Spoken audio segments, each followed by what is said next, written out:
Hello friends, welcome to my YouTube channel. आज के इस वीडियो में हम यूजीसी नेट हिंदी के पाठ्यक्रम में संकलित हिंदी कविता के अंतर्गत मनुष्य हूँ कविता के एमसीक्यूज के प्रश्नों को देखेंगे। तो आइए देखते हैं। कविता में मनुष्य स्वयं को, पहला प्रश्न है इसका, कविता में मनुष्य स्वयं को क्या बताता है? क पक्षी, ख देवता, ग मनुष्य, घ सारथी। सही उत्तर होगा इसका ऑप्शन ग मनुष्य। अगला प्रश्न, मनुष्य क्या पूछ रहा है कि क्या वह कभी नहीं थकता?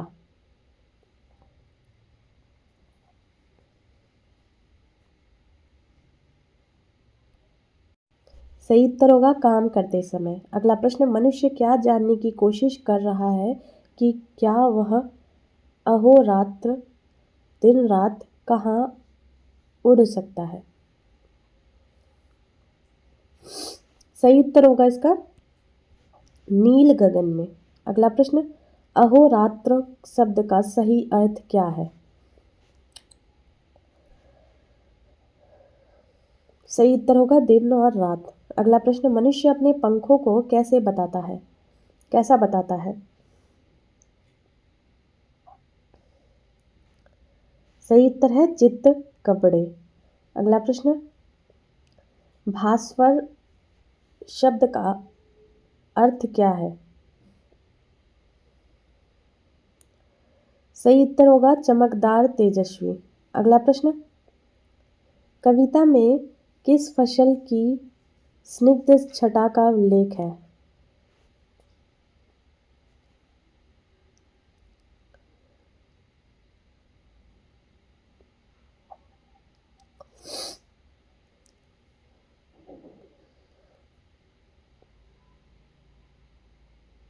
सही उत्तर होगा धान। अगला प्रश्न, स्तंभित होने का क्या अर्थ है? सही उत्तर होगा रुक जाना या ठहर जाना। आगे देखते हैं, किस दाल के पौधे की निबिड़ जटा का जिक्र किया गया है? सही उत्तर होगा उड़द मूंग। अगला प्रश्न, निबिड़ शब्द का अर्थ क्या है?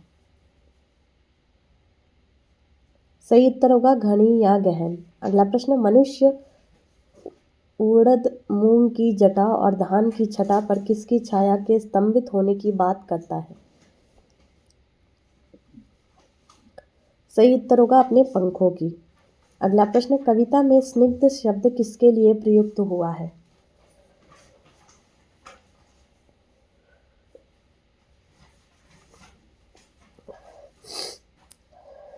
सही उत्तर होगा छटा।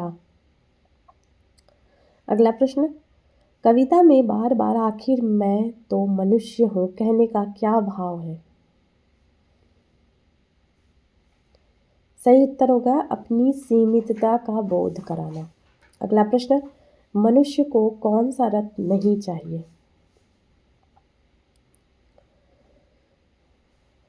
सही उत्तर होगा 7 घोड़ों वाला रथ। अगला प्रश्न, उस रथ का सारथी कैसा है जिसे मनुष्य नहीं चाहता?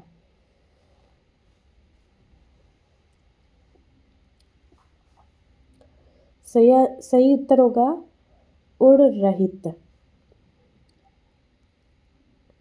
अगला प्रश्न, उड़ रहित शब्द का क्या अर्थ है?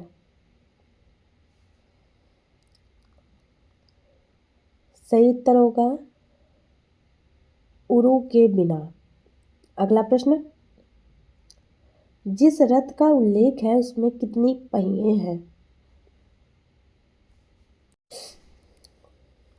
सही उत्तर होगा ग 1। अगला प्रश्न, उस रथ में कितने घोड़े हैं? सही उत्तर होगा 7। अगला प्रश्न, 7 घोड़े वाले रथ का उल्लेख किस पौराणिक कथा से संबंधित है?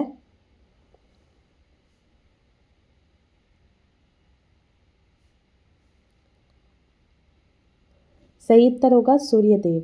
अगला प्रश्न, मनुष्य नियत दिशा का क्या नहीं चाहता?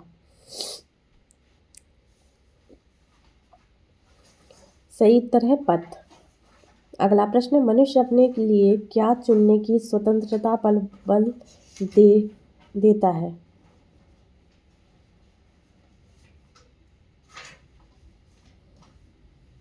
सही उत्तर होगा जीवन की दिशा। अगला प्रश्न, कवि ने किसको अपनी माता बताया है?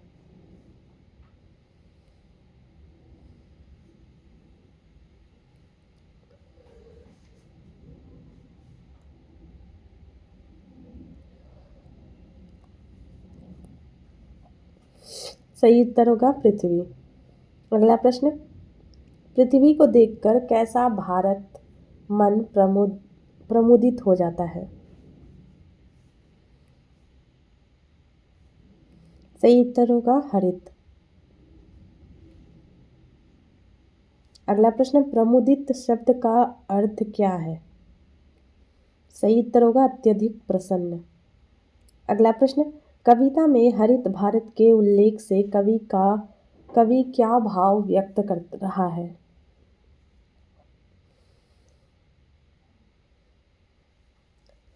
सही उत्तर है समृद्धि और खुशहाली। अगला प्रश्न, पृथ्वी पर क्या क्या मौजूद है? सही उत्तर होगा केवल जीव जंतु, केवल पेड़ पौधे, केवल ग्रह, घ उपरोक्त सभी। सही उत्तर होगा उपरोक्त सभी। अगला प्रश्न, पृथ्वी पर किस प्रकार के जीव जंतु पाए जाते हैं? सही उत्तर होगा नाना प्रकार के। अगला प्रश्न, कविता में किन किन वनस्पतियों का उल्लेख है? सही उत्तर होगा तीर्ण, तरु, लता, गुल्म। अगला प्रश्न, गुल्म का अर्थ क्या है? सही उत्तर होगा छोटी झाड़ी या झाड़ी। अगला प्रश्न, पेड़ पौधों के प्रकार के लिए किस शब्द का प्रयोग किया गया है? सही उत्तर है बहुविधि। अगला प्रश्न, ब्रह्मांड में पृथ्वी पर से किन आकाशीय पिंडों को देखा जा सकता है?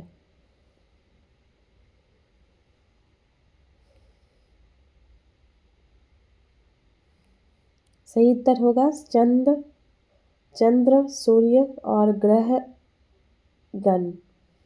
अगला प्रश्न, तारे कितनी संख्या में बिखरे हुए हैं?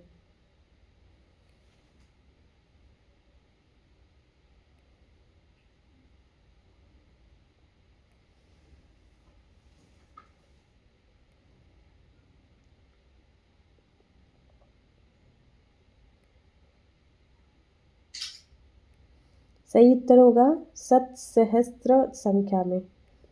अगला प्रश्न, 7 सहस्त्र का क्या अर्थ है?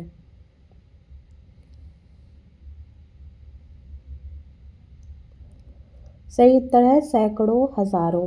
अगला प्रश्न, कवि के अनुसार पृथ्वी पर क्या पड़ा है जिसका संबंध विश्व से है?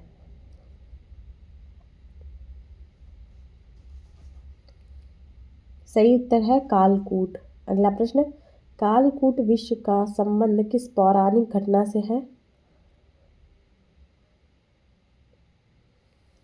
सही उत्तर है समुद्र मंथन। अगला प्रश्न, पृथ्वी पर कालकूट के साथ क्या रखा पड़ा है?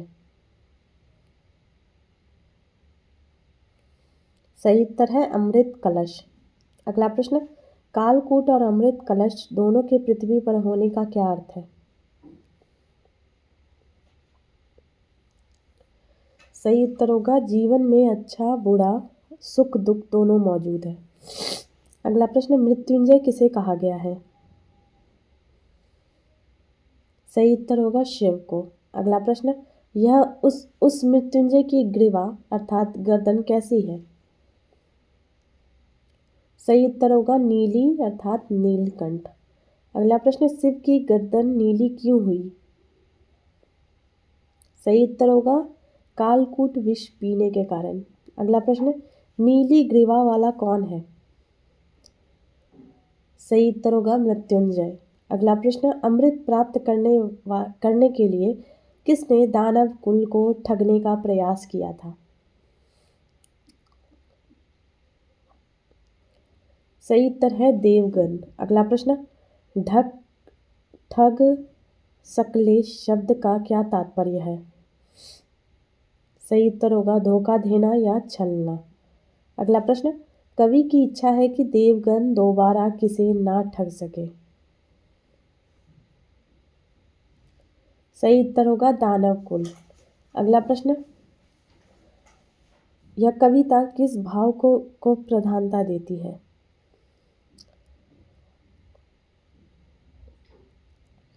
सही उत्तर होगा मानवीय स्वाभिमान और पृथ्वी प्रेम।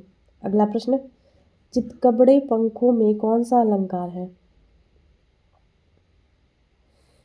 सही उत्तर होगा विशेषण का प्रयोग। अगला प्रश्न, सात सात घोड़ों का वह रथ किसे इंगित करता है?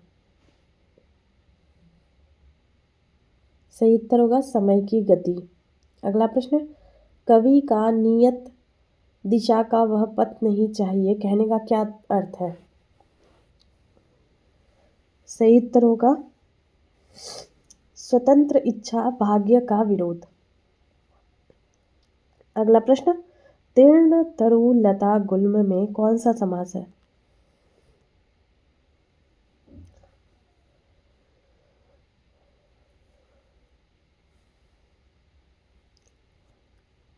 सही उत्तर है द्वंद्व। अगला प्रश्न, कविता में माता किसे कहा गया है? सही उत्तर है धरती को। अगला प्रश्न, मन कैसा प्रमुदित हो जाता है में प्रमुदित क्या है? सही उत्तर है विशेषण। अगला प्रश्न, कालकूट का पर्यायवाची शब्द क्या नहीं है? सही उत्तर होगा पीयूष। अगला प्रश्न, अमृत कलश का तात्पर्य क्या है? सही उत्तर होगा जीवनदायिनी वस्तु या शुभ। अगला प्रश्न, मृत्युंजय किसका एक नाम है?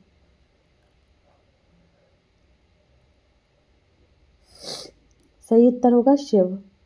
अगला प्रश्न, कविता की प्रारंभिक पंक्तियों में कौन सा प्रश्न अलंकार प्रयोग हुआ है?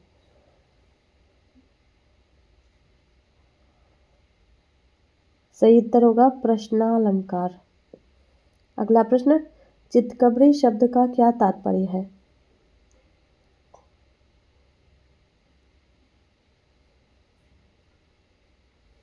सही उत्तर होगा विभिन्न रंगों का मिश्रण। अगला प्रश्न, कविता में मनुष्य की थकान और उड़ान की बात क्यों नहीं की गई है? सही उत्तर होगा वह अपनी दैहिक सीमा जानना चाहता है। आगे देखते हैं, नीली ग्रीवा वाले उस मृत्युंजय उसका भी बाप यही, इस पंक्ति में बाप शब्द का प्रयोग किस अर्थ में हुआ है? सही उत्तर होगा मूल या उत्पादक। अगला प्रश्न, कविता में सूर्य और शिव के पौराणिक संदर्भों का उपयोग क्यों किया गया है? सही उत्तर होगा पृथ्वी और ब्रह्मांड के महत्व को दर्शाने के लिए। अगला प्रश्न, सत सहस्त्र संख्या में बिखरे तारे भी हैं, इस पंक्ति में कौन सा दोष है?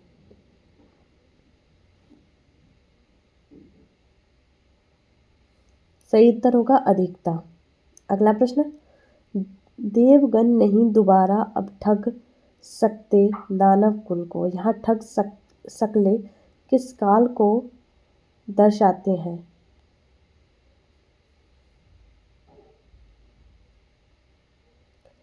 सही उत्तर होगा संभाव्य भविष्यत काल इच्छा संभावना। अगला प्रश्न, हरित भारत मन कैसा प्रमोदित हो जाता है में कौन सा भाव है? सही उत्तर होगा उत्साह और प्रसन्नता। आगे देखते हैं, कवि द्वारा आखिर मैं तो मनुष्य हूँ कहने का कारण क्या है? सही उत्तर होगा अपने मानवीय अस्तित्व को स्वीकार करना। अगला प्रश्न, सारथी का क्या कार्य होता है? सही उत्तर होगा रथ चलाना। अगला प्रश्न, कविता के अनुसार मनुष्य किस वस्तु की परवाह नहीं करता है? सही उत्तर होगा रथ और नियत पथ। अगला प्रश्न, सात सात घोड़ों का वह रथ में पुनरावृत्ति से कौन सा अलंकार है? सही उत्तर होगा पुनरुक्ति प्रकाश। अगला प्रश्न, चितकबरे पंखों और धान की स्निग्ध छटा के बीच क्या संबंध है?